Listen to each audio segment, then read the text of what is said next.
Hello. In this episode, we discuss 2016's Terrifier, directed by Damien Leone. We talk about sympathy of disfiguration. We also talk about the components of a slasher movie. Finally, we discuss clown fears. I hope you enjoy the episode.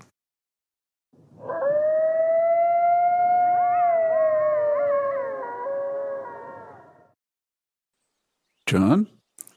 Brian, good morning. How's it going? Good. I have a strange feeling that we're not alone. Do you have that feeling? You mean those two squirrel over there clowning around? No, I mean Kelly. She's back. Hi. Oh, it's Kelly. Hey, how's it going? It's going okay. I'm sorry to bother you guys again. There's this clown that's been following me around. I don't know if you guys have seen him too. So when I saw your tents, I thought, oh, good friends. Yeah. That sounds terrifying, by the way. Yeah. Clown on a hiking trail. Yeah, he keeps making these really weird faces too, and he doesn't say anything. So I don't know. That reminds me of a movie that I saw, John and Kelly, and I want to read some reviews and see if you can guess it. Okay, sounds good. Okay. Here's the first one. The director doesn't try to make the violence palatable or watered down for a PG-13 audience. The camera does not turn away as this lead character does terrible things to people. But one wonders if perhaps this is exactly the way it should be. Maybe there's too much cartoony violence in films. Maybe we need to look into the heart of our dark desires every once in a while. Watching a movie like this reminds us of the real power of violence. Less about the movie, more about society. Yeah. This movie, according to this reviewer, is kind of a throwback to 80s slasher movies. And they say, perhaps in an effort to avoid the traditional formulas of all those 1980s movies, the director sends his storyline flying all over the place. There's no real hero to root for.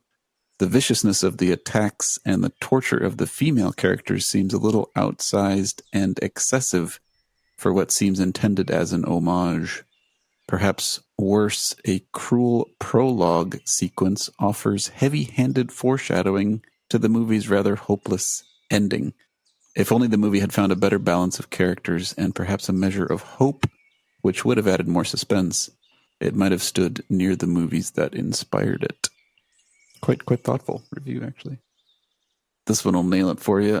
This movie sadly has a second half that is not up to the same level as the first half. Although there is creepiness, suspense, and a few of the killings are inventive, the thinness of the story affects the momentum and things become dull, silly, and repetitive. There's a pattern here, and one that repeats itself so often that it becomes very predictable quickly. The ending feels rushed and incomplete, leaving the viewer in dumbfounded confusion. Any ideas? Oh, geez. There's so many movies out there, but I'm going to guess true. This is Terrifier. I don't know if it's 2020. When did it come out? 2016. 2016, yeah. We should probably start with the plot line. One reason is because I was a little confused.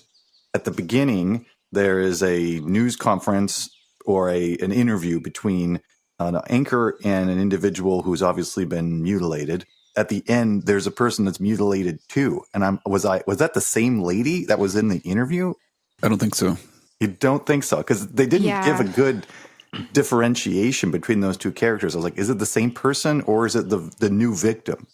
The easy thing they could have done is just had a different hair color, because the face is mutilated. So I'm not going to be like, oh, this mutilated face looks significantly different than this mutilated face.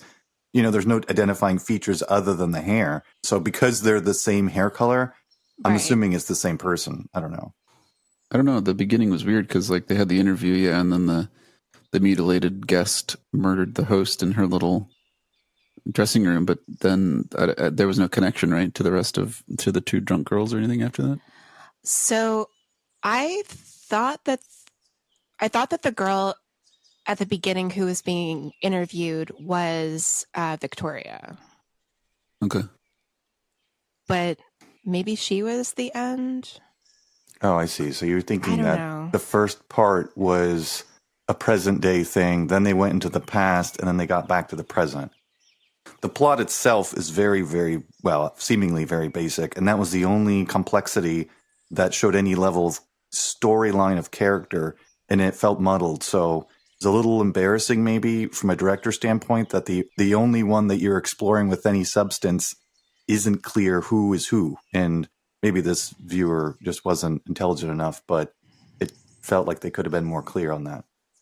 There's really very little of a plot. I mean, the whole thing revolves around this building ultimately, where two drunk young ladies on Halloween night who stop to get some food before driving home drunk in order to sober up, hopefully, and they run into a clown, and then the clown they wind up in an abandoned building of some kind because one of them needed to pee.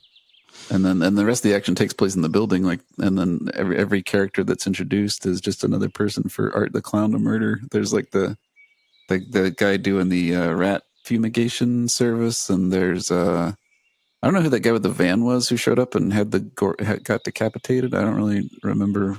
And then Victoria, the drunk young lady's sister, who is going to give him a ride, she shows up and then there's that crazy lady who has a doll, The baby doll. the baby doll, who seems to live there. And I mean, there's no unifying element between these characters other than the fact that Art the Clown kills them all, and there's no like that review said, there's just no there's no hero, there's no development of a story or anything like that. You're just waiting for Victoria to come. I guess that's the only plot element that has any continuity.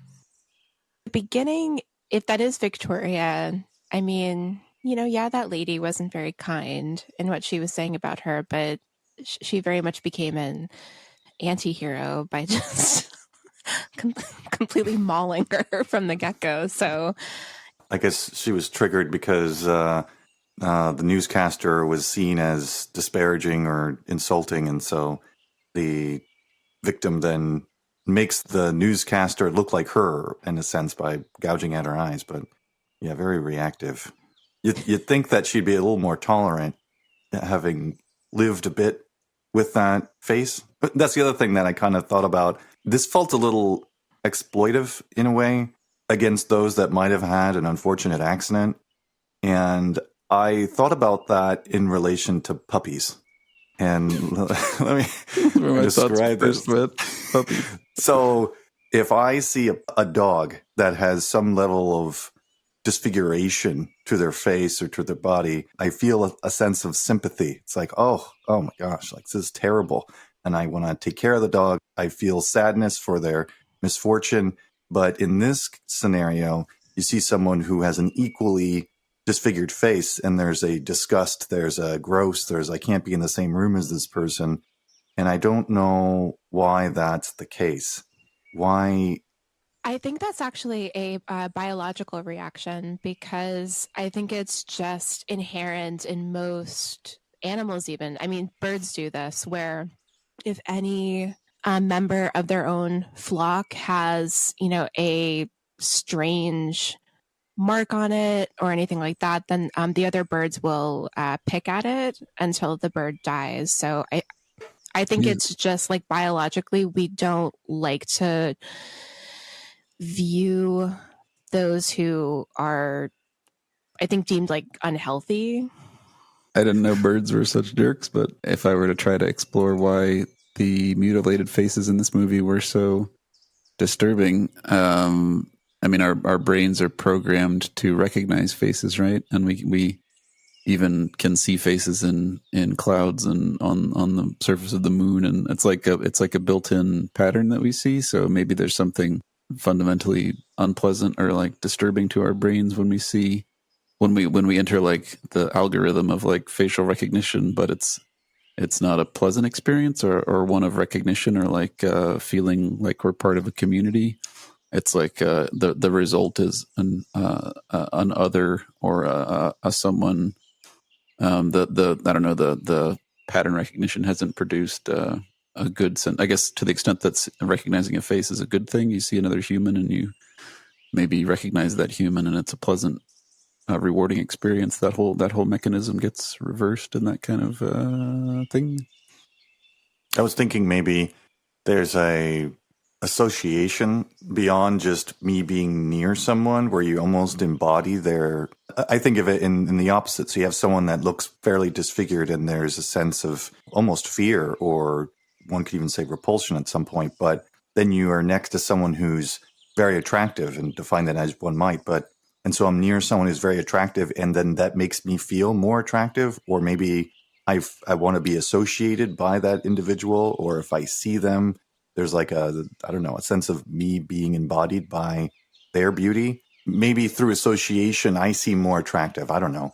And when I'm next to someone who's mutilated, there's also this idea of maybe this person found themselves in a place of danger, and me being near them may subject myself to a similar circumstance. And so, like, this person has either found themselves in a situation where this happened, or somehow through a fault of their own had this experience, and I don't want to be having that experience, so I'll stay away. And repulsion would be a way of removing myself from their presence. That's fascinating, John, because I don't think there's anything that makes me feel less attractive than being around someone who's super attractive. I'm like, oh. And with like a puppy or a dog, there isn't a sense of association. I've never been near a dog and thought, oh, I'm much like a dog, or I feel like this dog is me. So there is a separation. And then the only thing that's left is sympathy of, oh, like, I feel bad. I want to take care of this dog. What if you saw like a disfigured child or baby? I like to think that my sympathies would be engaged, but like, ooh. Yeah, I don't know. I mean, part of it for this movie has to be that, I mean, it's a horror movie, so we're primed to suspect that the deformities are the result of violence. And do you guys think that like if these were birth defects, would our revulsion be different? I mean, I like to think that, no matter how someone looked, I wouldn't, go on and on about it like she was. Because I mean, by the time she was herself disfigured, I was like, well, you kind of had that coming in a way. But I think it's one thing to feel disgusted in a way, but to kind of, pair that with sympathy or pair it with empathy. But to just say like, oh God, imagine sitting 2 feet away from that thing is just very mean. But in the movie, that's one of the big threads. It's scary seeing this person's face, and they even had little scare cords. And I think the angle that this movie has is that kind of what that review said. It doesn't. The camera doesn't shy away from showing everything. Like most horror movies, you get a lead up to the violence, and then there's either the violence is not completely shown, or the violence is the extent of the violence is suggested but not displayed. The only movie I can think of that also did this was kind of the Saw movies to an extent, but I don't remember those too well. But I mean, how would you classify this movie, either of you, in terms of that aspect? It's kind of strange because I do agree. I think that most of the kills, they were overkills, and obviously it was very graphic. It was hard to watch, but I found myself sort of ashamed throughout the movie because I laughed a lot at parts. And even when he was when he took the selfie with Dawn after bisecting her, mm-hmm. I laughed really hard. and I felt kind of queasy still from what he did, but I laughed really hard at that scene. So I think that those reviews, I mean, I can sort of understand the whole, what does us watching this movie and like, what does it say about us that we can sit through this kind of a thing? Mm-hmm. But yeah, I mean, I also sort of, I think, appreciate when horror is shown and not just implied. It's one thing if it's kind of psychological horror. I think that makes it scarier if it's implied. But this movie was very much, I think, intended to just freak you out by how vicious art is, and the crazy things that he is willing to do to people. So This fits largely in the slasher genre, and that's the inspiration I imagine this director was pulling by making this movie, and they really took the gruesomeness level and turned it up. And through that, they weren't able to get an R rating. This is unrated. I can't imagine it was released to theaters, so maybe that's not as big of an impact as it used to be. It used to be in the theater that if you weren't able to get an R rating, you lost your entire viewership. In the modern age, maybe that isn't as much of a detriment to your ability to distribute the movie, but that was very well highlighted in this movie, was the gruesomeness, and it was done really well. Like, it was very convincing. But the thing that was missing in thinking of the slasher genre is the antagonist normally has some level of character thread, or the plot has some air of mystery. And neither of those really manifested themselves. I feel like that's the third leg of the slasher stool, in a sense, that was missing, is that there was no mystery about it. There was no protagonist backstory in the least. And maybe that's okay because you can insert your own with imagination. But if all I'm doing is inserting my own imagination, then I don't know, then I might as well not watch the movie. Like, it's not providing me with some level of structure that makes it interesting. I have to provide my own level of structure that makes it interesting. No hint given of why Art was driven to commit these crimes, or the television interview at the beginning said that the event took place a year ago. So maybe every Halloween he, for 364 days of the year, he murders no one, and then every Halloween he goes out. And there's that suggestion at the end when he, just sort of like Jason Voorhees, can't really be killed. He rises up from the morgue table, and I don't know if that's an element of 80s slasher movies or not, but I don't know. I haven't. I feel like when I hear the term slasher movies, I think of sort of campy, kind of like funny, gory. But this was like pornographically gory, in the sense that a pornography just has no plot and is just about sex and titillation. And I don't know what I'm meant to get out of this. Am I meant to just be revolted and have my hand half over the screen the whole time, which is how I reacted? Or am I meant to derive some kind of, insight into the nature of violence, or, or clown culture? Yeah, I think that there are movies that it's about the audience reaction, and then I think there are movies that are either about character or plot. And I think at some points find myself wondering, why was this made? Sort of like the Human Centipede. Like, why was this made? Who thought of this? But there is something that, I don't know if I want to use the word refreshing, but I kind of do. There is something kind of refreshing about a killer that has no backstory.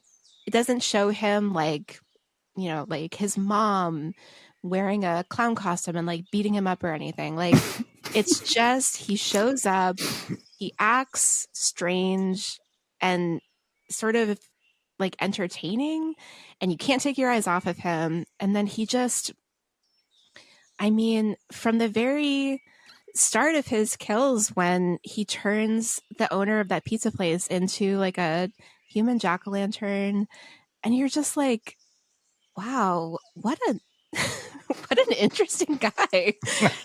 And then all of his kills, it's just like at the beginning when he was putting his trash bag together, which I don't know how those things wouldn't have cut through the trash bag, but he had them all laid out wherever he lived. But why? It's not like they were cleaned or anything. There was still blood everywhere. So just nothing he did made any sense. Like, where did the tricycle come from? Nothing he did made any sense. And so it was this movie that just made you wonder about him, but it was also kind of nice in a way that there are no answers. It's just, he's just wants to go around killing people in ridiculous ways. I think I was more confused by the woman with the baby doll than I was by Art. I don't know what that says about either the plot of the movie or me, but I just found it kind of nice that it was just a horror movie about graphic violence. And that's it. Yeah, the lady with the baby, I thought that the building that they were in, it might have been mentioned, I missed it, was a decommissioned asylum, and she just came back to that area because it was familiar. She did seem a little unnecessary. So it's kind of like the director took elements that inspired him, blended them up, and put them on a page. There's nothing necessarily wrong with that, but it's a little disjointed. Right. And the other thing that was really bothersome was the blonde actor in the beginning. I can't remember her character name. Dawn. Yeah, she was a terrible actor. I found that to be off-putting at first, but then I accepted it and thought that, well, maybe this is bringing an air of realism to a slasher genre. Like, does it require that there are bad actors in a movie to make the cut as a slasher? Like, maybe it provided some level of authenticity because she was so terrible. And it's like, of course she's terrible. Look at the movie she's in. Like, this is what rounds it out. This is a necessary element to fill out this genre. But maybe I'm kind of just trying to incorporate that acting. I don't know if you found it as off-putting as I did, but I mean, I don't know. I don't think I thought very much about her as an actor just because, I mean, I'm used to kind of seeing bad actors in, horror movies like this. So it's kind of like, I was more just confused about why she kept insisting that he was harmless. And I just thought, she's not stupid. The stuff that she's saying, she's not stupid. So why is she so sure? I mean, look at this guy. How can you look at him and think, oh, he's harmless. I'm just going to go sit on his lap and make him take a selfie with me. So she was pretty drunk. Yeah, that's true.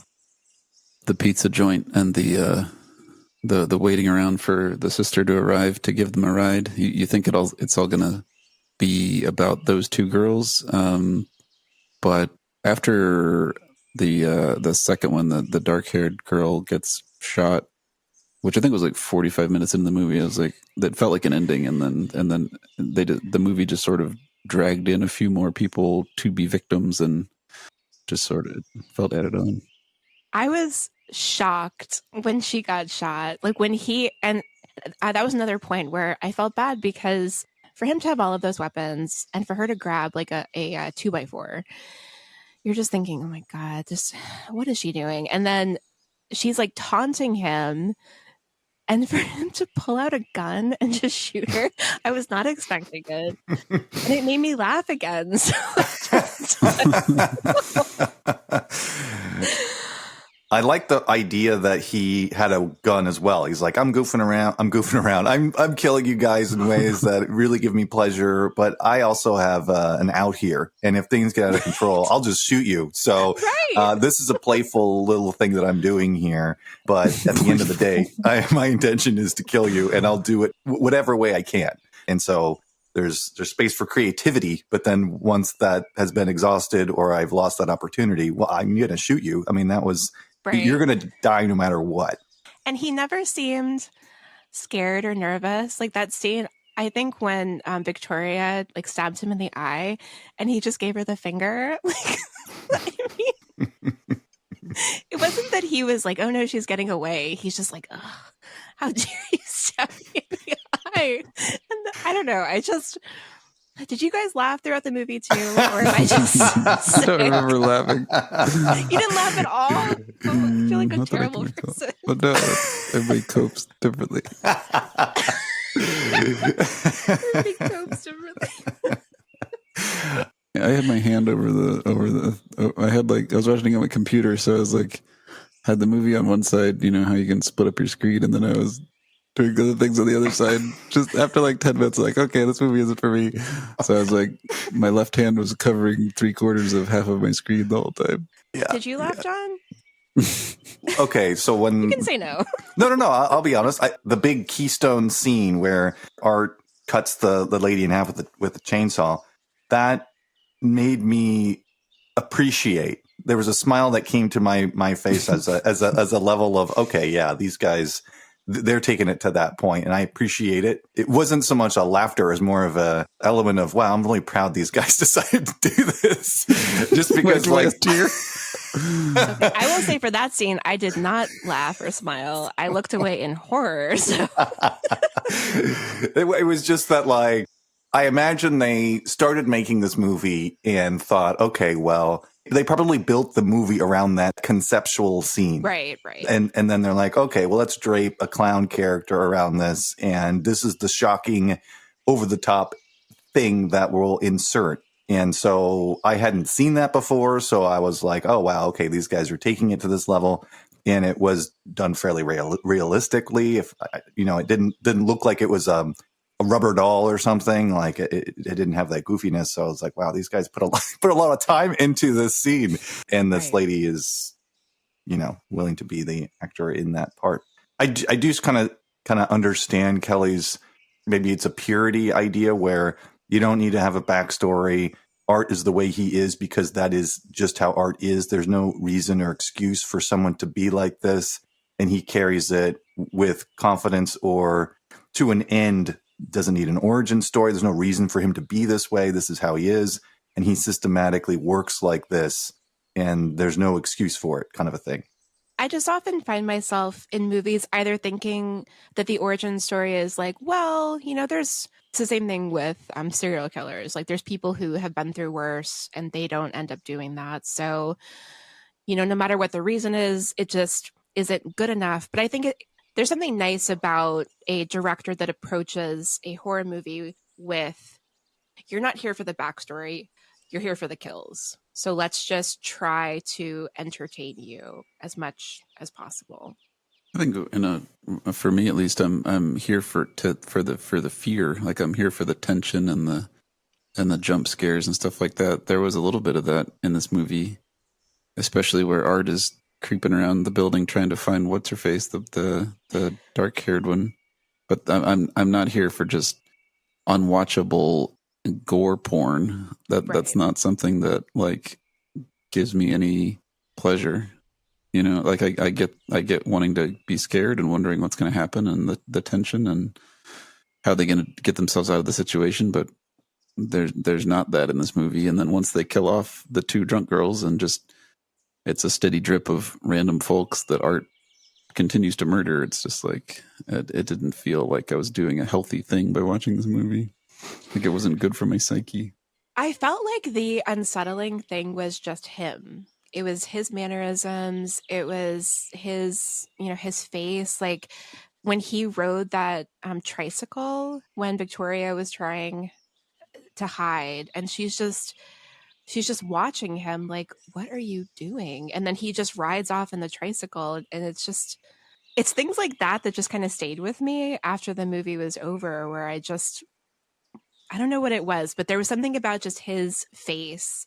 And like the scene where Dawn forces the selfie on him in the diner, and he just has such an angry, mean look on his face, and he's staring at Tara, and that juxtaposed with the smiling selfie that he took after he bisected Dawn, it was just, he is terrifying. So for me, it wasn't even so much how he was killing, it was just that he just seemed so deranged that I think just watching him was very magnetic and very unsettling. I think without a backstory too, there's no redeeming qualities about the killer. There's no opportunity to feel for them. Everything that he did, why did he go into the bathroom at the diner and do what he did in there? He wrote his name on the wall in poop, and you're just like, what? And then the guy's cleaning it. That poor guy, the last thing he did before he was brutally murdered was clean up somebody else's shit. Like, it's such a gross movie in so many ways, but you're just like, God, this guy is just wreaking mayhem everywhere. Do you guys have a particular fear of clowns, or is there like an aspect of this? I mean, obviously, there's a lot of horror movies about clowns. Is that like a subgenre or a thing that I wasn't particularly. I mean, the way he doesn't break eye contact with Tara during that whole scene, but there's nothing for me that was particularly creepy about the fact that he was a clown. I don't have a fear of clowns. I think the closest that I came to it, and this movie actually kind of did remind me of it, was that season of American Horror Story with the clown. I don't know if you guys watched that show, but I haven't. I'm not really that concerned about clowns. Never really been fearful of clowns, but I could make an argument as to why people might fear clowns and see if this resonates at all. It's someone who, especially if you adopt it as part of your personality, in a sense, is that you are adopting a two-dimensional, humorous sense of your persona that is just a clown, just a goofiness, just like a silliness. And I've masked everything about me, and it's all I'm showing you is this very simple, humorous, clowny part of me. And if I've committed myself so fully to this socially, then behind this, there must be an equally skewed weight of something that is not funny at all, like something that's just without all humor. And that's the offsetting weight of presenting myself as a clown, is that there must be something equally dark behind it, because if there wasn't, I wouldn't need to present this part of my persona. This is your clown theory? This is my clown theory. I don't know. It was the first time I'm testing out my clown theory. You're talking about people who work as clowns or clowns in horror movies? I'm thinking of why the idea of a clown can be terrifying. And that's what's the root of it. It's because what's not being shown and what that person is choosing to highlight so significantly must suggest that there's something that is equally highlighted behind the clown that is dark and disturbing. And so you see the clown initially and you're like, oh yeah. And then you're like, oh, wait a second. What's this guy compensating for? It must be something horrible. And so then that's the element that becomes terrifying. But I don't know. I'm not scared of clowns. You know what I'm saying? I see a clown. I'm not scared of it. So Sure. you tell me, like, or maybe what your theory might be as to why people find clowns not necessarily terrifying, but that there's some uneasiness. I would offer two ideas. One is that their antics are designed to please children. So there's something especially horrifying about child-pleasing antics being diverted to evil purposes. That's one idea.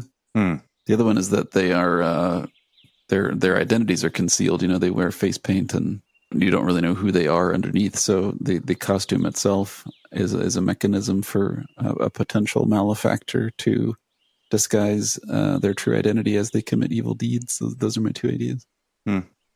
Yeah, Brian, I think your second reason is where I thought that you were going, John, because when you were first talking, I was nodding. And then when you suggested that You started there's laughing. sort of a yin and yang, Right.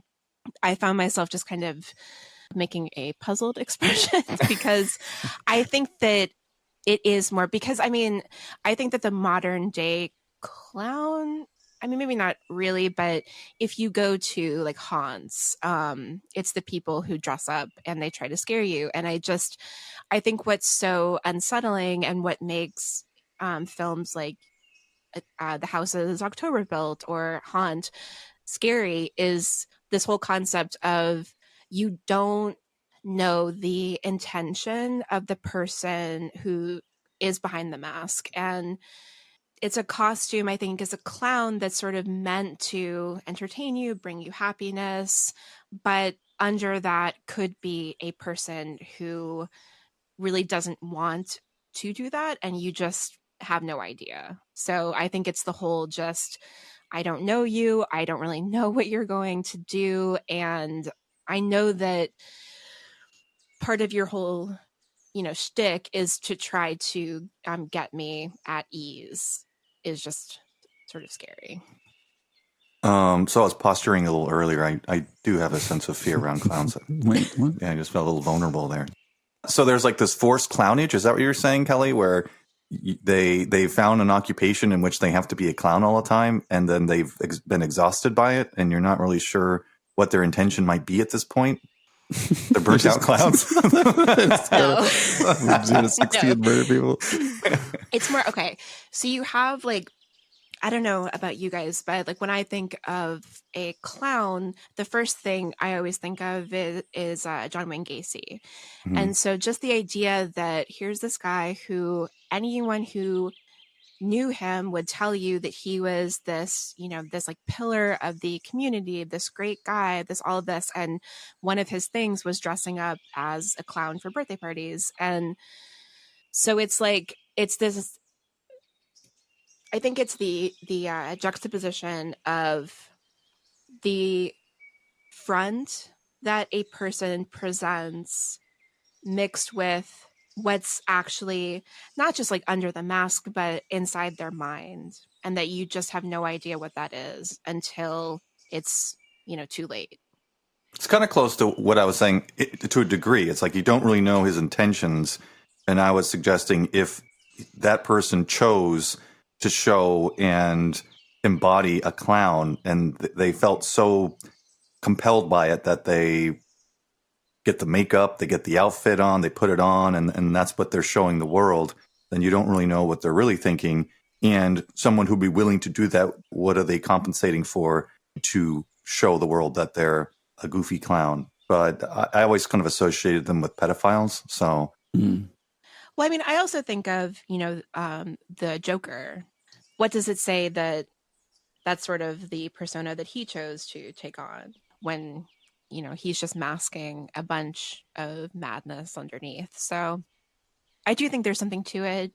And I wonder if there's any studies on the correlation between clown and, I don't know, evil deed.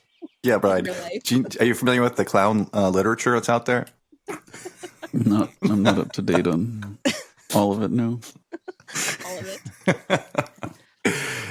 No, I mean, I was just thinking that I always watch the preview for these movies before I watch the movie, just to kind of know what I'm getting into. And I was like, okay, I've never really seen a clown movie because I know there's like It, which is about clowns, right? And there's lots of horror movies about clowns. So I was going in, I was like, I wonder if I didn't really know if I had a fear of clowns or what this horror movie about clowns would release in me or reveal to me or something about my relationship to clowns. But ultimately this wasn't about clowns at all. Cause from the very first scene where he like gears up and, he's packing his trash bag and stuff and he's got his mouth is like all his teeth are like pointy. Yeah. He's not a normal individual just wearing a clown costume. He's some kind of monster, right? A scene towards the end where Art dresses up as a woman. I think he's wearing the skin. Yeah. Mm-hmm. Was that a shout out to Buffalo Bill from Silence of the Lambs, or just what? I did think of that too. Yeah. Did you laugh and smile? I laughed when he was prancing around. I was like, what is he doing? Because at that point, I just had the volume muted in my hand by the screen, so I was just kind of just like clocking time at this point. The homage to 80s slasher movies and references like that to, like you said, John, Friday the 13th, or this skin wearing thing. It seems like this movie wants to have a conversation with other horror movies. But just the full frontal exposure of the gore left me a little bit revolted, and didn't scratch an itch that a horror movie might otherwise entertainingly scratch. That's kind of my final thought about this movie. I think there's something to be said for a costume or a character that is so off-putting that it just kind of stays with you. And I'll be honest, and this probably makes me sound very lame, but there are times when I've like been alone in my house and I thought I heard a noise and I turn to look at a doorway and in my mind, I see Art just smiling. And I find myself getting scared. So I think there is something about him as a character that I genuinely found very scary while I was watching the movie. And I just couldn't really look away. So. Okay, so with Nightmare on Elm Street, you have Freddy Krueger, who is going after kids because he's a pedophile. In Friday the 13th, you have Jason Voorhees, who's going after camp counselors because they killed him or were neglectful. And then with Halloween, you have Michael Myers, who's terrorizing those in the neighborhood, but really going after his sister. There's some intention there. And so with Art, there's like zero intention. There's zero purpose. He's just out killing people. And so then it's like maybe there's an immunity from Friday the 13th type movies because I'm not within that culture. I'm not within that element. So there's a safety mechanism. But with Art, it's just like, well, everyone is a victim in his eyes. Yeah, I think there's something about Art that really makes me think. I'm one of those people who I'm very fascinated by serial killers. I like to hear about them. I like to read about them. And there's something about a random person who means you harm that I just find very scary. And I think that a large part of that is because they are real and they do exist. And so someone like Art, I think, is real and they do exist and they're out there and you could be one of their randoms. So when I'm alone and I hear bumps in the night, I have not thought of Art, but yeah.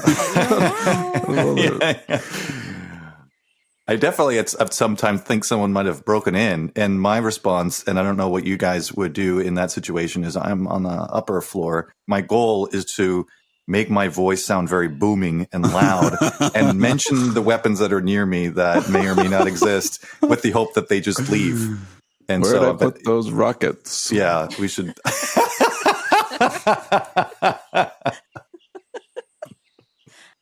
I have a baseball bat in my bedroom. Okay, here we go. Yeah, why would you need that? No, I mean, I have it there just in case, but it's not like I snuggle up with it to fall asleep. I don't know. I just don't have a lot of such fears. Maybe I should, but I guess when Art comes for me, I'll be truly surprised. The only thing that I'm fearful of in society are grandmothers. I find grandmothers to be quite terrifying. What did your grandmother? Did you have a grandmother that? I never really met my grandparents, so there's no personal association with grandparents. I see grandmothers in particular as particularly terrifying. Maybe this fits within the clown element. Like they're so nice and they're so friendly. They're making cookies and stuff, you know what I'm saying? But it's like, why are they making cookies all the time? Yeah. Why are they? There's a secondary grandma element there that's lurking behind that. On one hand, she has a cookie, and on the other hand, you don't know what she has. You know what I'm saying? I never thought of it that way. I'm going to get another baseball bat. So when things go bump in the night, Brian, look out for grandmas. Are you grandma? I'll just talk in a really loud voice about how I don't like cookies. I'm very full right now. Oh, thank you, grandma. She just turns around and leaves. No, I didn't cash your birthday check. Well, guys, this has been a fun conversation about a movie, and we got to get back on the trail. That's right. We can't be clowning around. Well, Kelly said that Art might be actually out there on the trails. I could have just been seeing him. Oh, okay. Yeah, it's true. You see him all over your house, so why not out here? All right, guys, let's push on.